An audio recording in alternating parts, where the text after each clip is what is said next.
नमस्कार दोस्तों, मैं नवीन स्वागत करता हूं आपका अपने चैनल में। दोस्तों, इससे पहले हमने 2 क्लास पढ़ ली है केमिस्ट्री की और आज हम लोग पढ़ने वाले हैं हमारी तीसरी क्लास या बोल सकते हैं थर्ड क्लास ऑफ केमिस्ट्री। तो दोस्तों, इससे पहले हमने 2 क्लासिफिकेशन ऑफ मैटर को पढ़ लिया था।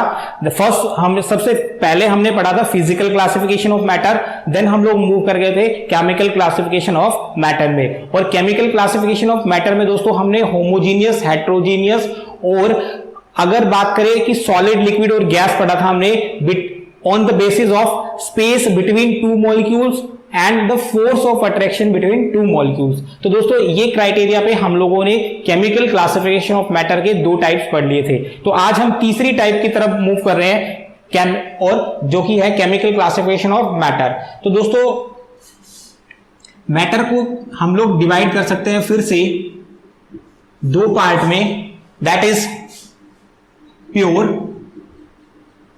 And second is mixture. तो दोस्तों, ये हो गया। और प्योर को फिर से फर्दर सब डिवाइड किया जा सकता है 2 टाइप से। First is element and second is compound.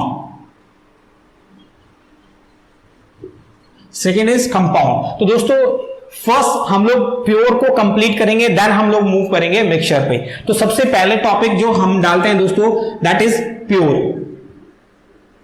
तो दोस्तों, प्योर को पढ़ने से पहले हम लोग एक थ्योरी है उसको डिस्कस कर लेते हैं, देन हम लोग मूव करेंगे प्योर पर। अब दोस्तों, सबसे पहले हम लोग ये मानते हैं कोई भी मटेरियल सब्सटेंस से मिलकर बना हुआ होता है।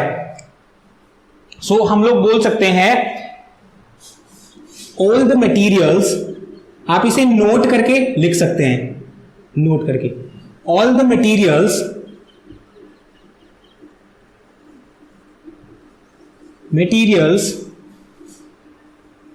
Are believed to be made up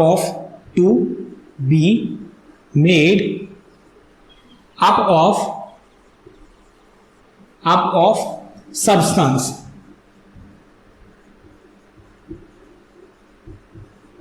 तो दोस्तों, हम सभी मटेरियल को ये मानते हैं कि वो कुछ ना कुछ सब्सटेंस से मिलके बने हुए होते हैं। तो दोस्तों, हमें अभी पढ़ना है प्योर को। तो अब जो हमारी फोर्थ हेडिंग रहेगी दैट इज प्योर। और प्योर दोस्तों टाइप है मैटर की, केमिकल क्लासिफिकेशन ऑफ मैटर।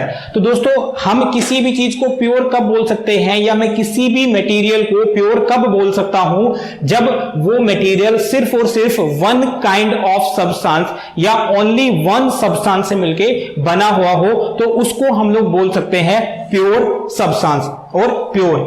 सो इसकी डेफिनेशन हो जाएगी अ मटेरियल, और मटेरियल मैंने आपको बताया दोस्तों सब्सटेंस से मिलके बना हुआ होता है। So a material is said to be pure if it is made up of only one kind of substance or only one substance। so हम लोग बोल सकते हैं इसको pure substance. only one substance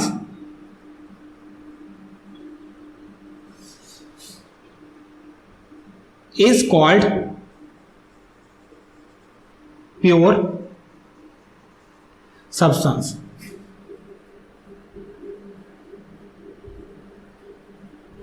तो उसको दोस्तों हम लोग प्योर सब्सटेंस की कैटेगरी में रखते हैं।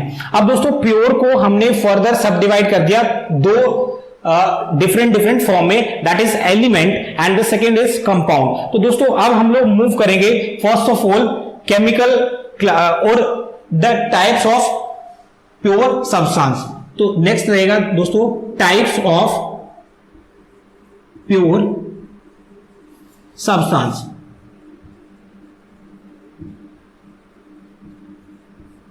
टाइप्स ऑफ प्योर सब्सटेंस में दोस्तों हमने दो पढ़े, एलिमेंट और कंपाउंड। तो दोस्तों फर्स्ट ऑफ ऑल आप ये नोट कर लीजिए, देन हम लोग डिस्कस करते हैं एलिमेंट को डिटेल में। तो दोस्तों चलिए हम लोग मूव करते हैं और इसको रेज कर लेते हैं। अगर आपने इसको नोट नहीं किया तो वीडियो को पॉज कर लीजिए और आप उसके बाद इसे इजीली नोट कर सकते हैं।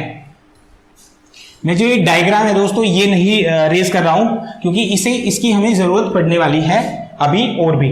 तो दोस्तों प्योर को हमने पढ़ा एलिमेंट और कंपाउंड के बारे में। तो अब टाइप्स ऑफ एलिमेंट में हम सबसे पहले पढ़ेंगे दोस्तों, और टाइप ऑफ प्योर सब्सटेंस में हम सबसे पहला पढ़ेंगे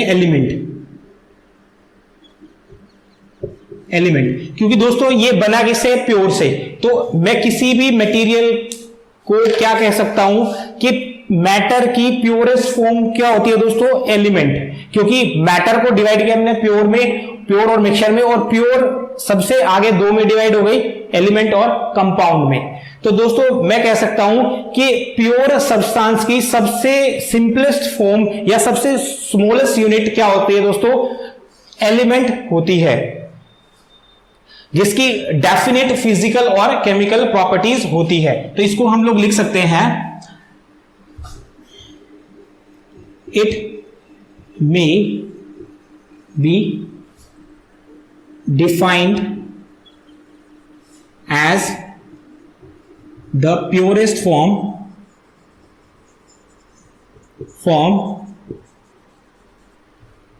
it may be defined as the simplest form or the purest form, या इसको हम simplest लिख लेते हैं दोस्तों, as the simplest form of pure substance with definite physical and chemical property. Physical and chemical properties.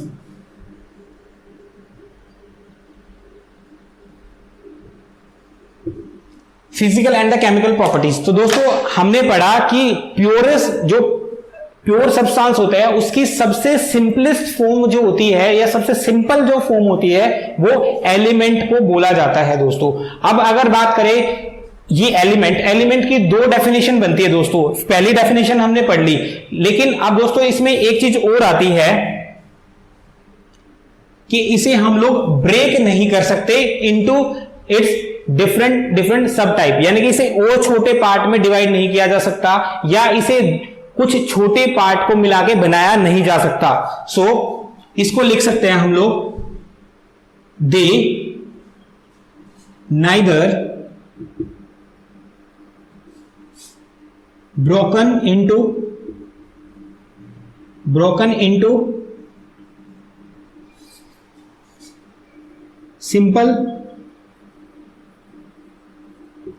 simplest substance nor, ना तो इन्हें हम तोड़ सकते हैं दोस्तों सिंपल में, और ना ही इनको मिला के हम लोग क्या कर सकते हैं दोस्तों? बना सकते हैं एक बड़ा सब्सटेंस। नोर बिल्ट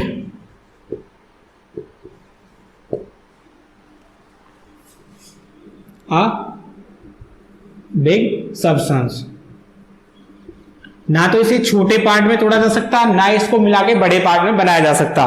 तो बेसिकली दोस्तों चीज ये रहेगी कि हम प्योर को हम आगे, या मैं बात करूं एलिमेंट को आगे हम लोग तोड़ नहीं सकते। लेकिन दोस्तों एक थ्योरी ये भी बोलती है, जब हमने एटम और आयंस के बारे में पढ़ लिया कि एटम को भी आगे यानी एलिमेंट को एटम्स में ब्रेक किया जा सकता है, और अगर बात करें एटम को इलेक्ट्रॉन, प्रोटॉन, न्यूट्रॉन में भी हम लोग ब्रेक कर सकते हैं। तो इससे दोस्तों ये जो थ्योरी है, ये डेफिनेशन की अगर बात करें तो ये थोड़ी कम रेलेवेंट हो जाती है।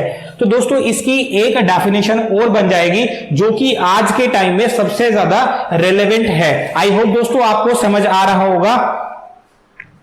तो हम लोग मैं इसको रेज कर देता हूं और यहां पर इसकी सेकंड डेफिनेशन भी लिख देता हूं। सो definition 2, यानी कि सेकंड डेफिनेशन जो एलिमेंट की हो जाएगी। तो अब एलिमेंट की, क्योंकि हमें पता चल गया कि हम एटम को आगे ब्रेक कर सकते हैं, तो हम एटम लेवल पर इसकी दूसरी डेफिनेशन को समझते हैं। सो अ सब्सटेंस, और बोल सकते हैं एन एलिमेंट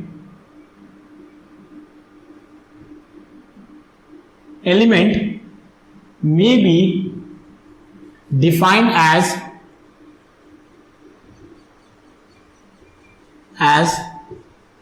the, इसको हम डिफाइन कर सकते हैं दोस्तों pure substance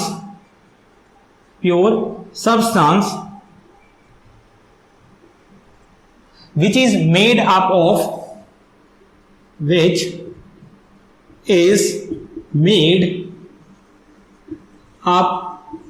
of only one kind of atom,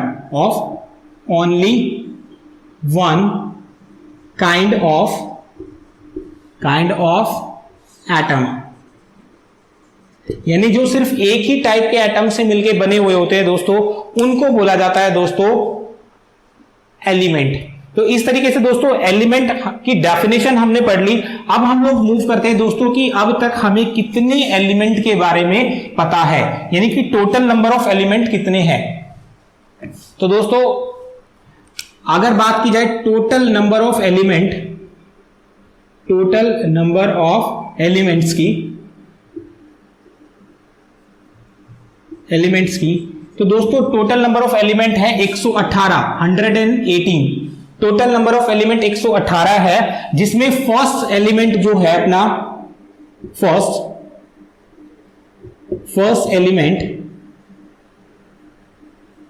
first element है दोस्तों हमारा हाइड्रोजन।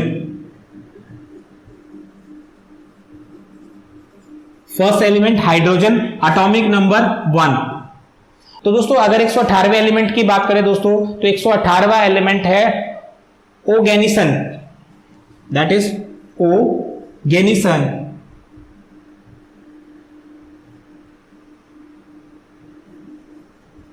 ओर्गेनिसन 118 एलिमेंट।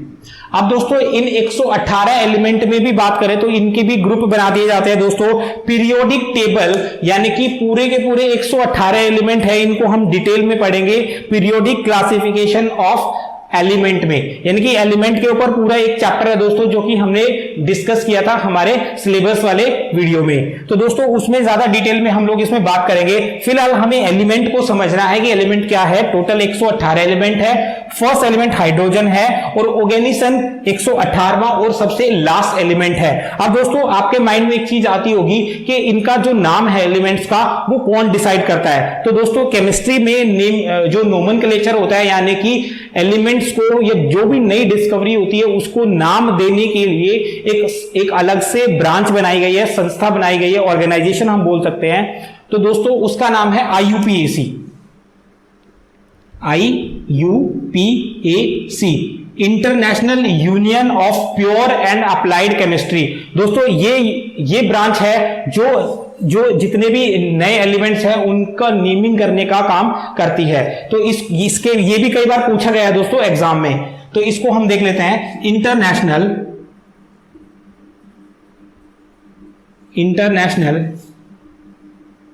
यूनियन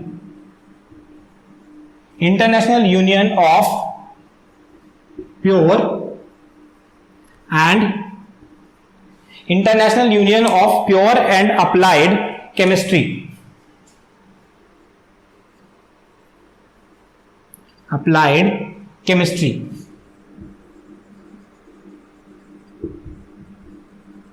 तो दोस्तों इस जो ब्रांच है, इस यूनियन का काम ही नेमिंग करना है नए नए एलिमेंट्स की। आई होप दोस्तों आपको समझ आ रहा होगा, कोई प्रॉब्लम नहीं आ रही होगी।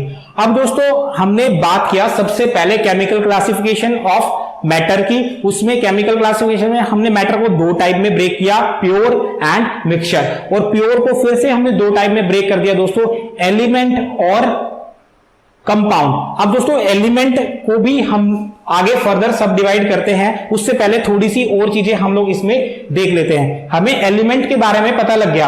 अब दोस्तों एलिमेंट को भी हम आगे सब डिवाइड कर देते हैं, या हम लोग बोल सकते हैं कि एलिमेंट भी आगे डिवाइड किया जा सकता है, ब्रेक किया जा सकता है। टोटल 118 एलिमेंट है, इनको हम 3 कैटेगरी में पढ़ सकते हैं। सो क्लासिफिकेशन ऑफ एलिमेंट जो होगा, एलिमेंट, इनको आगे हम लोग 203 टाइप में ब्रेक कर सकते हैं। First is metals, second is non-metals, and third is metalloids.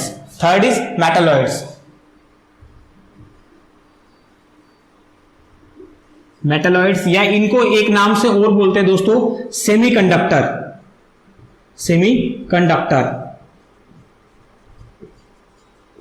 तो दोस्तों एलिमेंट को फर्दर हम लोग सब डिवाइड कर सकते हैं, metal, non metal and the semiconductors, और बोल सकते हैं मेटालॉइड्स। तो दोस्तों इस तरीके से हम लोग 118 एलिमेंट को डिस्कस करते हैं। अब 118 एलिमेंट को भी दोस्तों थोड़ा सा और पढ़ लेते हैं हम हमारी नॉलेज के लिए, कि जो 118 एलिमेंट है दोस्तों, इनमें से कुछ एलिमेंट ऐसे हैं जो हमें नेचर में मिलते हैं, या कि मैं बात करूं नेचर से हमें मिल जाते हैं, और कुछ ऐसे एलिमेंट है दोस्तों जिनको हम आर्टिफिशियली लेबोरेटरी में प्रिपेयर करते हैं। तो अगर मैं बात करूं दोस्तों, आप इसको नोट में लिख सकते हैं कि आउट ऑफ 118 एलिमेंट में से 92 एलिमेंट ऐसे हैं दोस्तों जो नेचुरली मिलते हैं। एलिमेंट्स फाउंड इन नेचर में 92 एलिमेंट्स मिलते हैं दोस्तों, और रेस्ट जो बच गए हमारे पास, rest are prepared in laboratory, यानी बाकी जो रिमेन बच गए उसको हम आर्टिफिशियली प्रिपेयर करते हैं लेबोरेटरीज में। Rest are prepared in laboratory, या लैब्स में बात कर सकते हैं, इन्हें लेबोरेटरीज में हम लोग प्रिपेयर करते हैं। तो आई होप दोस्तों आपको समझ आ रहा होगा और आपको कोई प्रॉब्लम नहीं हो रही होगी। तो दोस्तों इसे आप नोट कर लीजिए। देन हम लोग मूव करते हैं फर्दर कंपाउंड्स पे, क्योंकि एलिमेंट को हमने डिस्कस कर लिया है। तो चलिए दोस्तों, आपने नोट कर लिया होगा, अब हम लोग मूव करेंगे कंपाउंड पर। तो दोस्तों अभी हमने पढ़ा एलिमेंट को, एलिमेंट सबसे प्योरेस्ट फॉर्म होती है, और दूसरी डेफिनेशन हमने पढ़ी कि जो प्योर सब्सटेंस है वो सिर्फ, या एलिमेंट बात करूं कि एलिमेंट सिर्फ वन काइंड ऑफ एटम से मिलके बने हुए होते हैं। अब दोस्तों हम लोग बात करते हैं कंपाउंड। अब कंपाउंड में क्या होगा दोस्तों, जब 2 या 2 से ज्यादा एलिमेंट को हम लोग केमिकली कंबाइन करा देंगे एक फिक्स रेशियो उनके मास के हिसाब से, तो वो बन जाएंगे दोस्तों कंपाउंड। चलिए दोस्तों इसको समझते हैं, उसके बाद हम लोग इसको डिटेल में एग्जांपल के सामने समझेंगे। पहले हम लोग इसकी डेफिनेशन देख लेते हैं। When 2 or more than 2 elements are combined together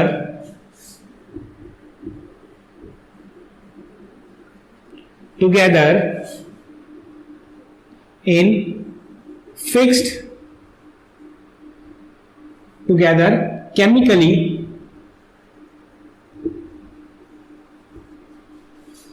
in fixed ratio, fix ratio या बोल सकते हैं इसको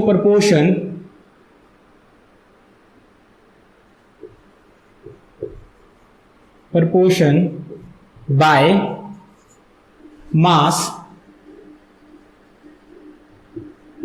it is called compound। दोस्तों अब इसमें 2 चीज इंपॉर्टेंट है कि सबसे पहले 2 या 2 से ज्यादा एलिमेंट को हम लोग क्या करेंगे, कंबाइन करेंगे केमिकली। जब 2 या 2 से ज्यादा एलिमेंट कंबाइन हो जाएंगे केमिकली, और दोस्तों third is fixed ratio by mass, यानी मास के हिसाब से फिक्स रेशियो। अब दोस्तों इसको देखते हैं कैसे। अगर हम लोग एलिमेंट की बात करें, एलिमेंट के जो एग्जांपल्स हैं हमने उसको डिस्कस नहीं किया। जितने भी पीरियोडिक टेबल के अंदर एलिमेंट है सारे के सारे एग्जांपल हैं हमारे एलिमेंट्स के। अब बात कर लेते हैं कंपाउंड की। तो दोस्तों सबसे पहले मैं बात करता हूं हाइड्रोजन की। एटॉमिक नंबर 1 होता है, नेचर में H2 की फॉर्म में मिलती है हाइड्रोजन। अब दोस्तों जब मैं हाइड्रोजन को ऑक्सीजन के साथ में मिला देता हूं तो मुझे मिलता है दोस्तों पानी, दैट इज H2O। अब दोस्तों इसमें क्या होता है कि इनकी जो प्रॉपर्टीज है, केमिकल प्रॉपर्टीज है, फिजिकल प्रॉपर्टीज है, वो चेंज हो जाती है जब कोई भी एलिमेंट कंबाइन करते हैं केमिकली एक दूसरे के साथ में। जैसे कि अगर बात करें दोस्तों हाइड्रोजन की, तो हाइड्रोजन गैस की फॉर्म में होती है। ठीक उसी तरह अगर मैं बात करूं ऑक्सीजन की, तो ऑक्सीजन भी गैस होती है, लेकिन वाटर जो होता है दोस्तों वो लिक्विड फॉर्म में होता है। हमने फिजिकल क्लासिफिकेशन में बात की थी सॉलिड, लिक्विड और गैस। तो दोस्तों ये गैस फेज में है और ये लिक्विड फेज में है। इस तरीके से मैं बोल सकता हूं सबसे पहले फिजिकल प्रॉपर्टी में चेंज आ गया। अब दूसरी बात करते हैं दोस्तों, अगर मैं हाइड्रोजन की ही बात करूं तो हाइड्रोजन जो होता है दोस्तों वो एक फ्यूल की तरह यूज होता है, यानी कि मैं बोल सकता हूं हाइड्रोजन यूज होता है कंबशन में। अब ठीक उसी तरह ऑक्सीजन सपोर्ट करता है दोस्तों कंबशन को, लेकिन पानी की अगर बात करें H2O यानी कि हाइड्रोजन और ऑक्सीजन को मिला के जब थर्ड कंपाउंड बन जाता है हमारे पास, ये एलिमेंट है दोस्तों, ये कंपाउंड है, इसको भी लिख लेते हैं। और दोस्तों वाटर की बात करें तो ये लिक्विड है और ये कंबशन को सपोर्ट नहीं करता, ये आग को सपोर्ट नहीं करता। तो इस तरीके से हम बोल सकते हैं दोस्तों फिजिकल प्रॉपर्टी और केमिकल प्रॉपर्टी दोनों की डिफरेंट होती है। अब बात कर लेते हैं दोस्तों इनके मास के अकॉर्डिंग। अब सबसे पहले हम लोग देखते हैं दोस्तों दैट इज एलिमेंट। हाइड्रोजन एक एलिमेंट है, ऑक्सीजन एक एलिमेंट है, और दोस्तों इनसे बनेगा हमारे पास प्रोडक्ट और दैट इज कंपाउंड। तो दोस्तों हमने पढ़ा कि जब दो या दो से ज्यादा एलिमेंट कंबाइंड हो जाएंगे केमिकली तब बनेगा हमारे पास कंपाउंड। अब दोस्तों हाइड्रोजन और ऑक्सीजन को मिला के वाटर बन गया, दैट इज द कंपाउंड। अब इसके रेशो की बात कर लेते हैं दोस्तों। तो हाइड्रोजन के एटॉमिक मास की बात करते हैं हम लोग, तो एटॉमिक मास 1 होता है। अब वाटर की बात करें तो वाटर में हाइड्रोजन 2 है, तो यानी 2 एटम्स है और एक का एटम का मास 2 है। तो यहां पे हाइड्रोजन, और अगर मैं हाइड्रोजन और ऑक्सीजन का रेशियो निकालूं, हाइड्रोजन ऑक्सीजन का, तो हाइड्रोजन का आ गया 2, और ऑक्सीजन की बात करें दोस्तों, ऑक्सीजन का एटॉमिक नंबर 8 होता है और उसका एटॉमिक मास 16 होता है। तो यहां से इसका एटॉमिक मास 16 आ गया, क्योंकि हमने पढ़ा है फिक्स प्रोपोर्शन बाय मास होता है। तो अगर मैं इसका रेशियो निकालता हूं तो मेरे पास आ जाएगा 1:8। अब दोस्तों अगर बात की जाए पानी की, तो चाहे आप अपने घर में हैंडपंप का पानी यूज कीजिए, चाहे आप किसी नदी का पानी यूज कीजिए, चाहे समंदर का पानी यूज कीजिए, चाहे गटर का पानी यूज कीजिए, पानी जो अगर वो पानी होगा तो उसका रेशियो ऑलवेज हाइड्रोजन और ऑक्सीजन का 1:8 मिलेगा। यहां पे इस चीज का मतलब यही होता है दोस्तों कि जब 2 या 2 से ज्यादा एलिमेंट को हम लोग केमिकली कंबाइंड करवा देते हैं in fix ratio by mass, तब वो जाके क्या बन जाता है दोस्तों, कंपाउंड बन जाता है। और बिफोर द रिएक्शन अगर बात करें, एलिमेंट जब कंबाइंड होते हैं, एलिमेंट और कंपाउंड जब उनको कंबाइन होने के बाद जो नया कंपाउंड हमें मिल जाता है, उनमें प्रॉपर्टीज में भी डिफरेंस होता है, फिजिकल और केमिकल दोनों। तो आई होप दोस्तों आप समझ रहे होंगे, आपको किसी तरह की प्रॉब्लम नहीं आ रही होगी। तो दोस्तों अगर आपने नोट नहीं किया है तो आप प्लीज इसको नोट कर लीजिए। देन हम लोग मूव करेंगे अपने नेक्स्ट टॉपिक पर, that is types of compound. यानी कि अभी हमने कंपाउंड को पढ़ा, देन हम लोग मूव करेंगे टाइप्स ऑफ कंपाउंड पर। तो दोस्तों इसे आप नोट कर लीजिए। तो अब हम लोग मूव कर लेते हैं टाइप्स ऑफ कंपाउंड पर। आई होप आपने नोट कर ही लिया होगा दोस्तों। तो नेक्स्ट जो हम पढ़ेंगे टाइप्स ऑफ कंपाउंड, यानी कंपाउंड आगे फर्दर कितने टाइप के हो सकते हैं। सो टाइप्स ऑफ कंपाउंड। अब टाइप्स ऑफ कंपाउंड में की अगर बात करें दोस्तों, तो ये 2 तरह के होते हैं basically. First is organic compound,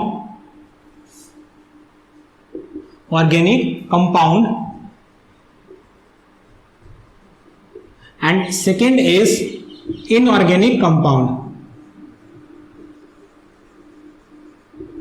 inorganic compound, दो तरीके भी होते हैं। तो दोस्तों सबसे पहले हम लोग ऑर्गेनिक को डिस्कस कर लेते हैं। Organic compound.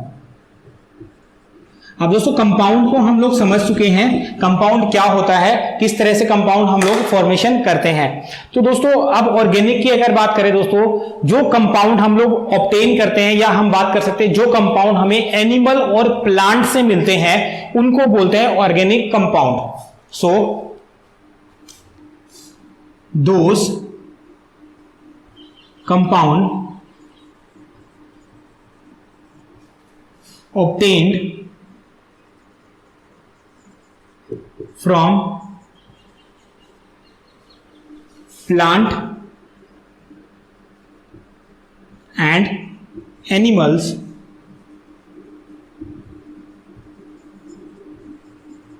are called organic compound। दोस्तों एग्जाम में ये डेफिनेशन ही पूछ ली जाती है कि जो कंपाउंड हमें एनिमल्स या प्लांट से मिलते हैं उन्हें किस टाइप के कंपाउंड की कैटेगरी में रखा जाता है, are called organic compound.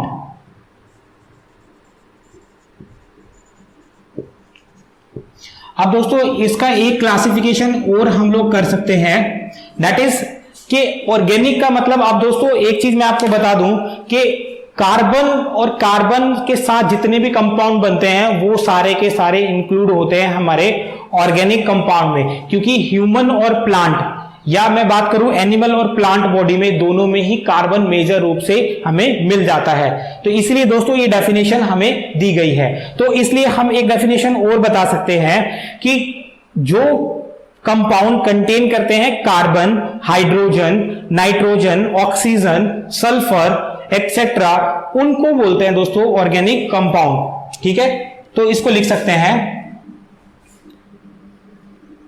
It may be defined as the compound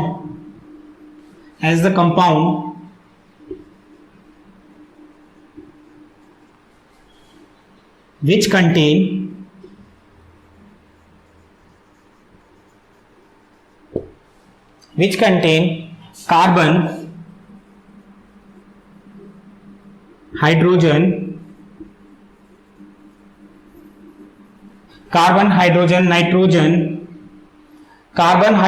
nitrogen, sulfur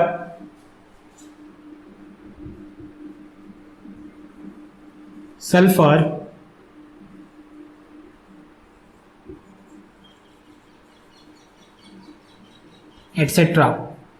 are called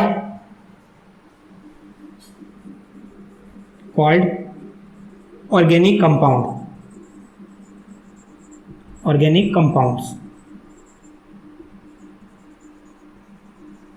दोस्तों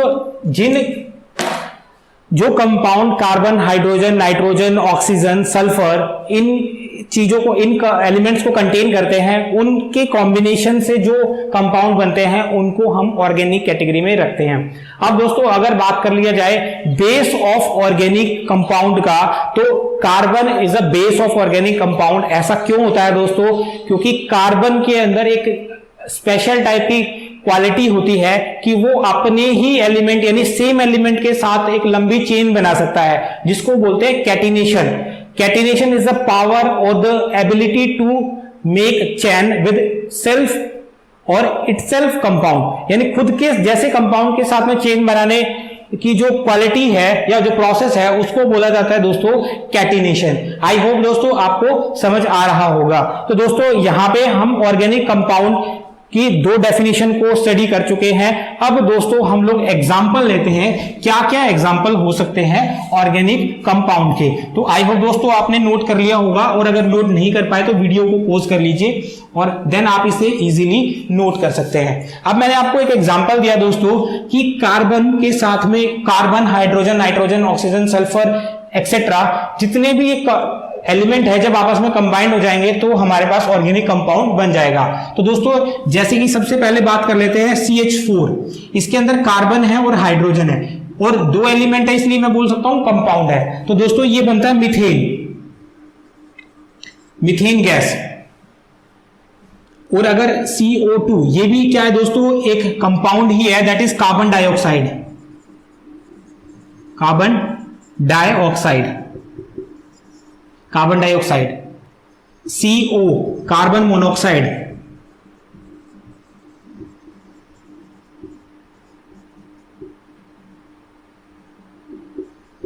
कार्बन मोनोऑक्साइड। तो इस तरीके से दोस्तों हमारे पास डिफरेंट डिफरेंट जो ऑर्गेनिक कंपाउंड है उसकी फॉर्मेशन हो जाती है।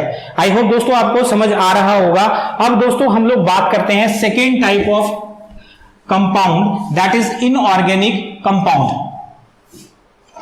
यानी कि अब हम लोग मूव करेंगे इनऑर्गेनिक कंपाउंड पर। इनऑर्गेनिक कंपाउंड,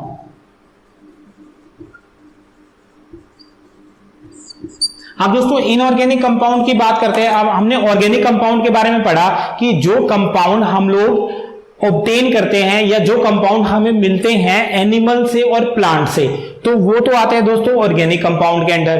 और दोस्तों जो कंपाउंड हमें मिलते हैं मिनरल से या रॉक से, पत्थरों से, तो उनको बोलते हैं दोस्तों हम लोग इनऑर्गेनिक कंपाउंड। तो इसकी डेफिनेशन हो जाएगी दोस्तों,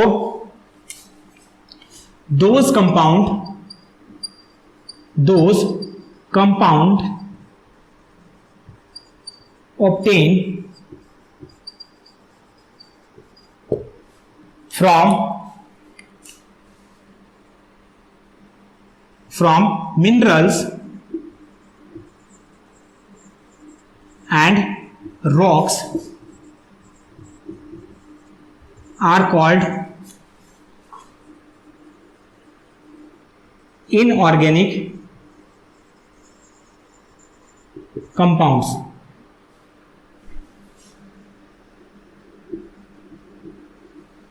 तो दोस्तों उनको हम लोग इनऑर्गेनिक कंपाउंड की कैटेगरी में रखते हैं। और दोस्तों अगर हम बात करें, क्योंकि हमने एलिमेंट के ऊपर भी इसको एक कैटेगरी में डिवाइड किया, तो दोस्तों जो हमने ऑर्गेनिक में पढ़ा, यानी ऑर्गेनिक कंपाउंड को छोड़ के जितने भी एलिमेंट बन जाते हैं सारे के सारे इनऑर्गेनिक कैटेगरी में आते हैं। सो और करके लिख सकता हूं मैं, the compounds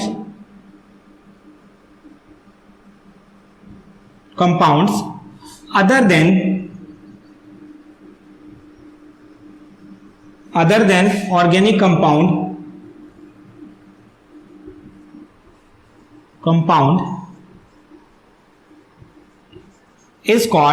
are called inorganic compound. अब एग्जांपल ले लेते हैं दोस्तों इसका, मैं इसको ऊपर लिख देता हूं इसको रेज करके। अब दोस्तों हमने जो जो चीजें ऑर्गेनिक में पढ़ी उन सबको अगर हटा दे तो सारे के सारे जो बच गए एलिमेंट वो इनऑर्गेनिक की कैटेगरी में आते हैं। जैसे कि हम बात कर ले सोडियम की, पोटेशियम की, आयरन की, कॉपर की, जिंक की, ये सारे के सारे आते हैं दोस्तों इनऑर्गेनिक कंपाउंड की कैटेगरी में, क्योंकि ये इनके अंदर एबिलिटी नहीं होती कैटेगरीशन की प्रॉपर्टी वाली। तो दोस्तों इस तरीके से हमने कंपाउंड को क्लियरली पढ़ा, टाइप्स ऑफ कंपाउंड यानी कि ऑर्गेनिक और इनऑर्गेनिक में भी। तो दोस्तों आप इसे नोट कर लीजिए।